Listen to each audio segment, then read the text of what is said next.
Hello? Yes. Okay. And then this, you know how it works? Press the arrows to make it go. Yeah. And then the laser at the top. Just check that it works. Oh, there's the laser button. Yeah, Okay. but can you move on the foot just to check? Okay, good. Okay.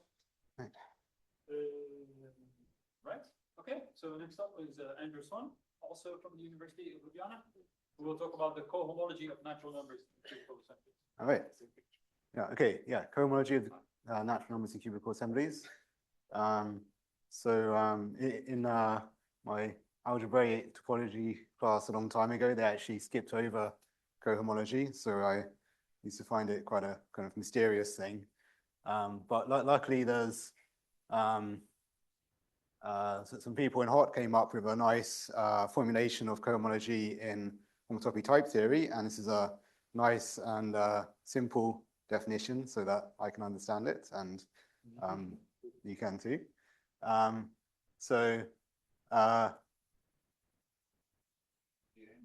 This is n for n equals 1 here. So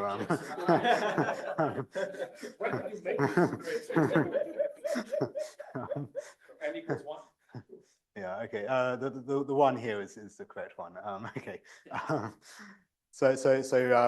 For n in general, it's the nth d-looping of so for the z here, it's the nth d-looping of z.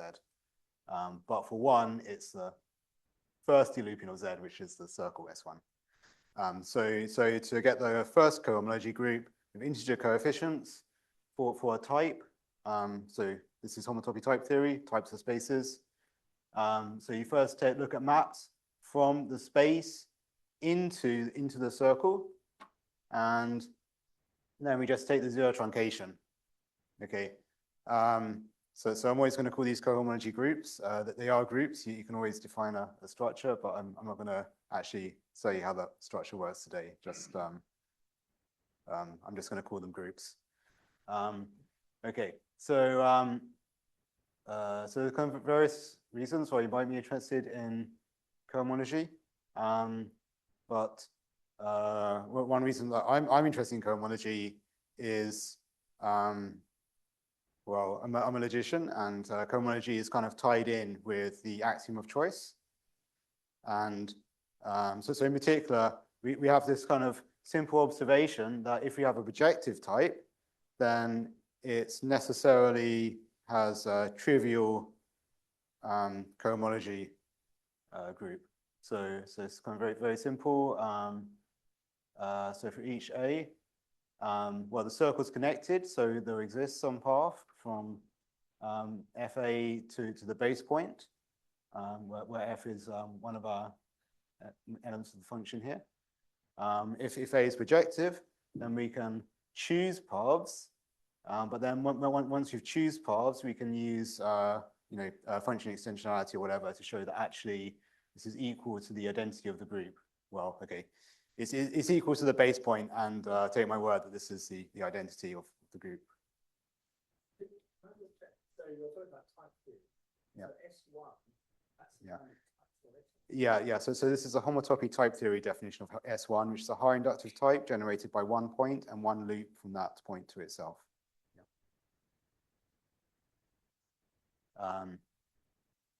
So I think this is some kind of folklore result that this first I'll call it a theorem. Okay, this first theorem, this is some kind of folklore result, I think. But also that there is a kind of nice paper about this idea by Andreas Blas, and in this paper he actually showed the converse statement that if the axiom of choice is false, so if you have a set which is not projective in ZF, then I think the integer coefficients won't work, but you can cleverly construct some other abelian group for your coefficients, and then cohomology for those coefficients will be a non-trivial group if the set is not projective. Okay. So because of this, well, we can specialize the cohomology group of the natural numbers, and for this, if you can show that this group is non-trivial, then we can show that countable choice is false, that the natural numbers are not projective. But somehow it's kind of slightly more than that, because we can actually, if we can actually describe this group, we can get some kind of objective measure of exactly how canonical choice is failing. So it's kind of the, I don't know, like the kind of degrees of freedom that are kind of stopping the choice function from existing, or something.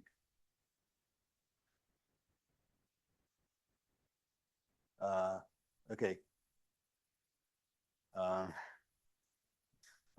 wish I could read all of this. It's quite interesting, actually. I found it so yeah. Right. Okay. So that's the definition from before. That's internal to homotopy type theory.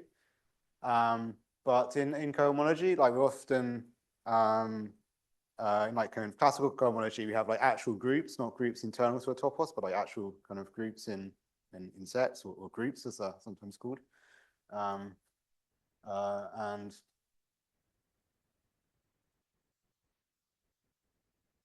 oh, okay, yeah. So kind of first step to kind of going from one thing to the other is to say, okay, let's look at doing this internal construction, but inside a model of homotopy type theory. So the kind of model that I'm interested in is, well, okay, let's say cubical sets. So this cubical set model. Let's say this is the CCHM version, so due to Cohen, Cohand, Huber, and Mortberg.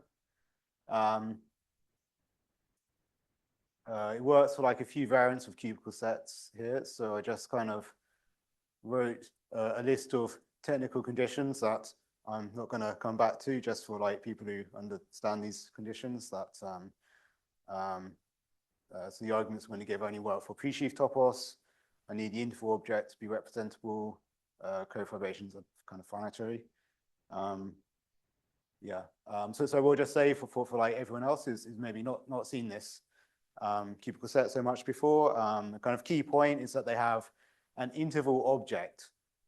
So this is just an object I together with two maps from 1 to I, called the endpoint maps, and these can be used to define paths and homotopies, which I'll do on the next slide, I think. Okay, and then once we have cubical sets, we can do a further step where we do okay. So cubical sets, that are kind of nice features that they can be the model can be carried out in a constructive meta theory. So if you're working in some kind of constructive setting, you can kind of build a cubical set model inside that model, inside that setting. So if you have some model of extensional type theory, you can get a model of homotopy type theory for free by doing cubical set model inside this model of extensional type theory. So you can apply this, you can combine this with realizability using assemblies, and this gives you something called cubical assemblies. Okay, but actually the stuff I'm talking about today, you can just do it in any constructive meta theory, most of it. Okay, so here's the promised definition of homotopy. So we have two parallel maps from A to B, and the homotopic if there's some H from I times A to B, which makes these kind of two commutative triangles.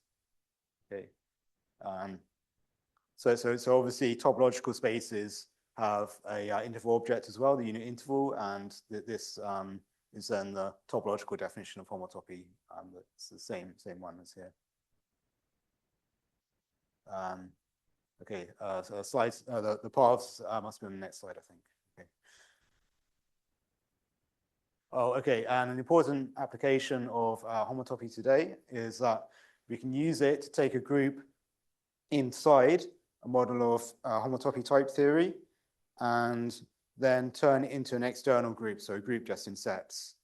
And what we do is we fix some, some object B. So for cubical sets, it would be a cubical set. For cubical assemblies, it would be a cubical assembly. And let's just call the externalization the result of looking at the set of morphisms from B into our internal group G. And okay, that won't necessarily be a group externally because, well, if two things are equal inside the model, then this means like homotopic, but not necessarily equal. So to get an external group, we have to do this extra step of crocheting out by homotopy. So we look at maps from B to G and then identify them if there's a homotopy bit between them. So we can also use the interval object to define paths. So a path from, path in a cubical set or in a cubical assembly is just a map from the interval object to our cubical set A. Okay, and we can also say this is a path from one thing to another. So if we compose I with the endpoint maps, then we get two points of A, two maps from 1 to A. And we say that it's a path from the composition of the first endpoint to the composition of the second endpoint. So again, this is exactly the same as topological spaces. So in topological spaces, a path is a map from the unit interval, and it's a path from one endpoint to the other. So in cubical sets, there's this important notion of degenerate paths. So a degenerate path is a constant one, which formally is a path which factors through the terminal object 1. So this is kind of an important thing which comes up in cubical sets. And we can kind of exploit this by taking the interval object and then crocheting it out by some proposition from a meta theory.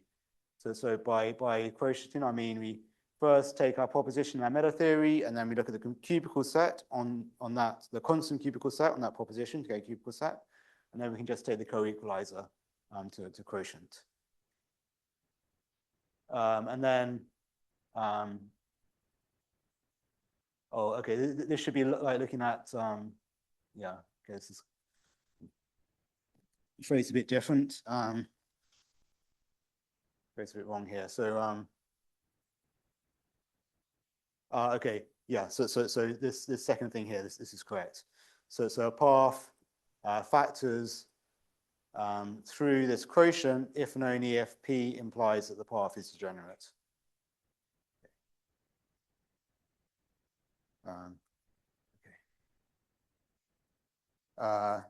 Okay, so the way that this gets used in studying the cohomology group is via propositional truncation.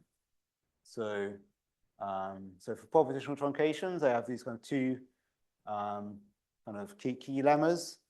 And the first one is that if we have one of these paths in the set truncation, in zero truncation, then we can lift it up to the untruncated type.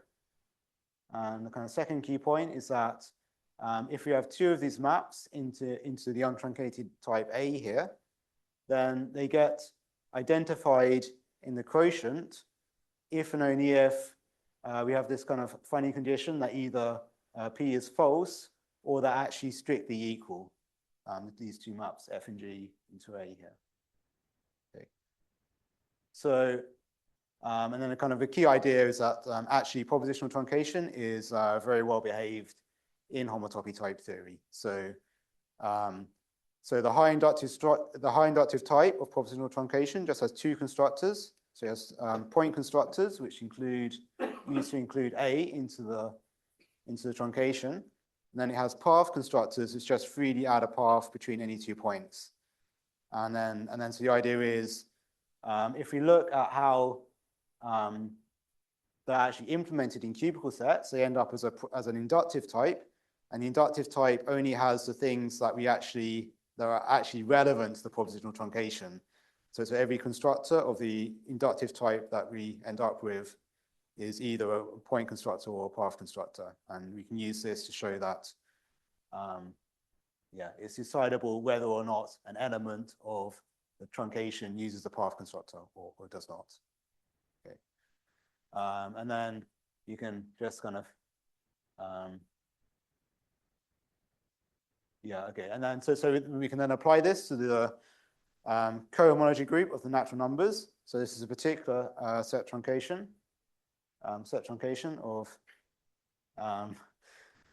this function type. Yeah, okay, and then so for some other reasons, which I don't think I have time to go into, no, okay. I actually look at loops. So these are loops, kind of quotient paths which quotient factor through the circle here. Okay. Right. So we apply this to and also which proposition we use. So finally, with this proposition, I can relate this to some of Martin's work. So I'm using nat infinity here, which is defined like this. So Martin has done a lot of work about nat infinity and using nat infinity. And so I think this is in a similar kind of spirit, the way I'm using it here. So quotient out by the proposition that an element of nat infinity is equal to the infinity in nat infinity. Yeah, so we can, how much time is it, by the way? I'm already over. You're fine. I'm fine, okay. 10 minutes, but that includes the question. Okay, that's more than I thought, great. Yeah, okay, so now you said that, I'm going to start writing things on the board. Okay. All right. So kind of right. So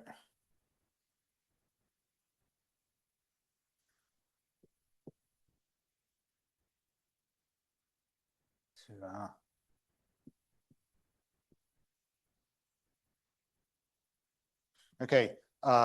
So when we do this externalization of studying the cohomology group by looking at maps into it from this object,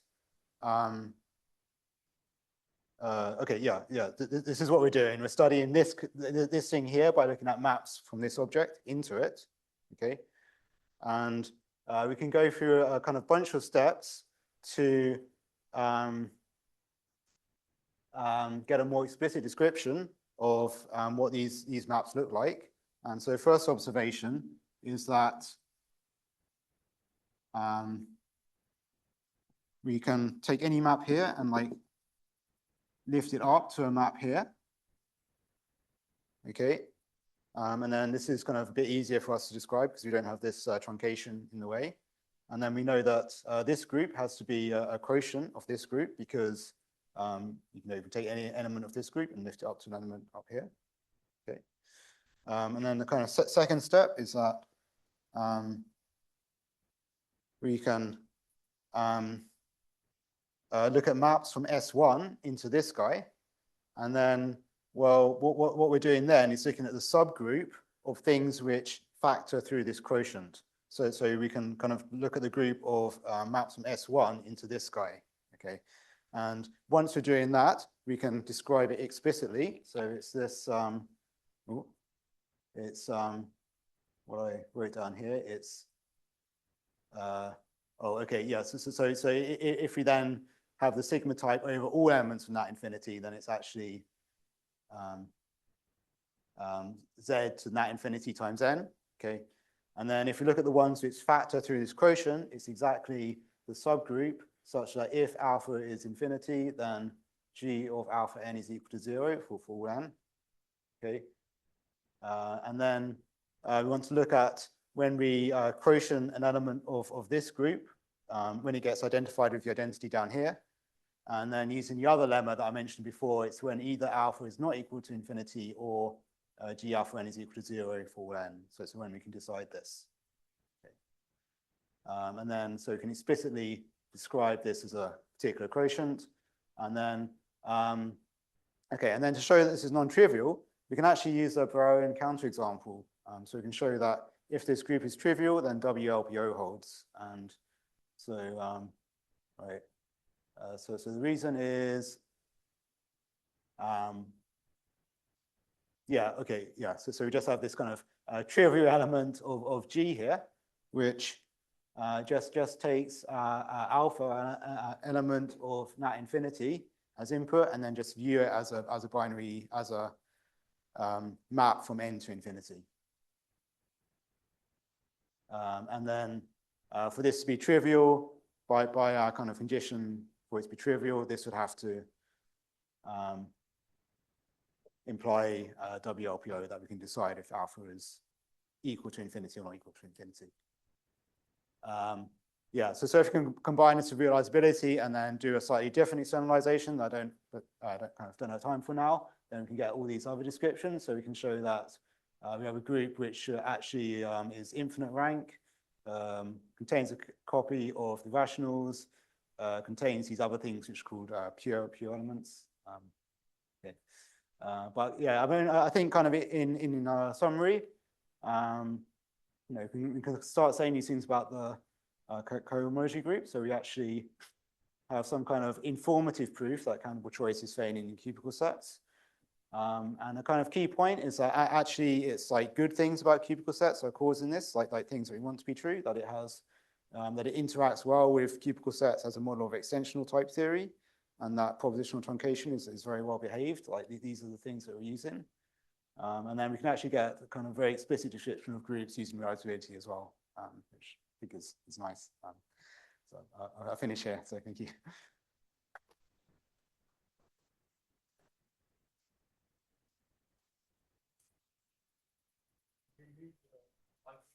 Yeah. Okay, any questions? Vigo has a question. He wants to know what this external group looks like. The final one. Yeah. So basically, I replace that infinity with that numbers. Then instead of the proposition that that number is instead of the proposition that the element of that infinity is infinity, let's say it's a Turing machine does not have it. It's replacing that infinity with that number is like special cases. You can hear. No, it's okay.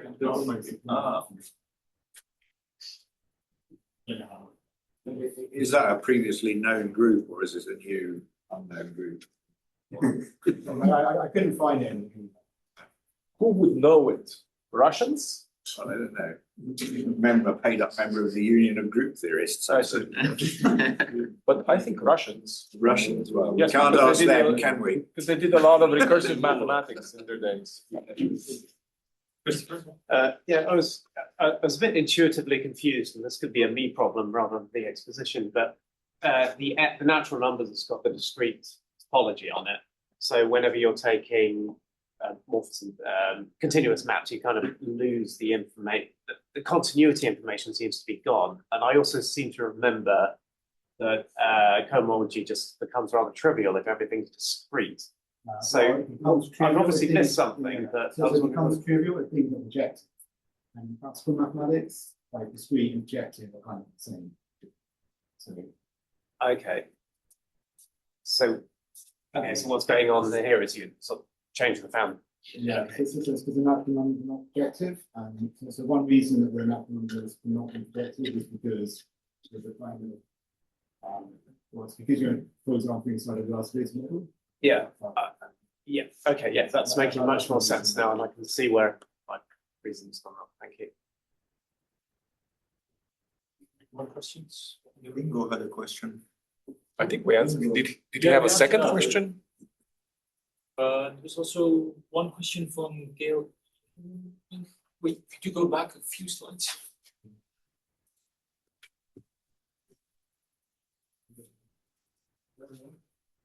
Yeah, this one. I think the question was whether this left-hand side was somehow some sort of wedge of circles. Whether it was a wedge of circles. No. Yeah. Okay. Sorry, what's the answer? So just well, not, it's not, okay, also it's not circles, but collisions and circles. Yeah. Okay, there are some more questions in the Zoom, but I suppose. Okay, yes, let's do that and then. So you mentioned just in the classical background near the beginning, the result of blasts that over ZF discrete cohomology implied projective. Is that the same in, say, was that ZF specific, or would it work in type theory with excluded middle as well? Is that true there? Yeah, I think so. So sort of type theory with excluded middle works for that? Yeah, I mean, also, maybe you don't even need to do the middle, but I didn't get a chance to really check these that, so. Thank you. Yeah, I know there's more questions also in the Zoom. I suppose the Zoom people could send you an email or something. Yeah. Okay. So we can't really easily get into the Zoom, right? There is a secret link that you send to Zoom people. Well, if you rent your email, you have the link. Ah, So, well, I consider all my emails secret, so Yeah. thank you for answering. Yes, mostly from you.